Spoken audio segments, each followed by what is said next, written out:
স্ত্রী বেঁচে আছেন অথচ স্বামী আবার নতুন বিয়ে করেছেন। এই দৃশ্য আজও দেখা যায় হিন্দু সমাজে। কিন্তু প্রশ্ন হলো, এই দ্বিতীয় বিয়ে কি আইনসম্মত? আইনি অবস্থান ও ব্যাখ্যা। বাংলাদেশে হিন্দুদের জন্য এখনো আলাদা করে কোনো সম্পূর্ণ হিন্দু পারিবারিক আইন নেই। তবে প্রচলিত হিন্দু ধর্মীয় রীতিনীতি মূলত অনুসৃত হয়। হিন্দু ধর্মে এক স্ত্রী নীতির গুরুত্ব অনেক। তবে কুলীন ব্রাহ্মণদের মধ্যে একাধিক স্ত্রী রাখার রেওয়াজ ছিল, যা সমাজে অনেক ভোগান্তির সৃষ্টি করত।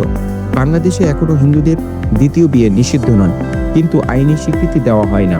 অর্থাৎ স্ত্রী বেঁচে থাকলে দ্বিতীয় বিয়ে করলে নারীর ভরণ পোষণ অথবা অধিকার থেকে বঞ্চিত হতে পারেন। আইন তাদের রক্ষা করে না, কারণ বিয়ে প্রমাণের উপায় নেই। ব্যক্তিগত ও সামাজিক ঝুঁকি। প্রথম স্ত্রী জীবিত থাকা অবস্থায় দ্বিতীয় বিয়ে করলে পরিবারের ভাঙন ঘটে, প্রথম স্ত্রীর ভরণ পোষণ বা স্বামীর সম্পত্তিতে অধিকার হারাতে পারে, এমনকি সন্তানদেরও ভোগান্তির শিকার হতে হয়। কোনো নির্দিষ্ট আইনের অভাবে নারীরা বিচার চাইলেও আদালতে সঠিকভাবে প্রমাণ করতে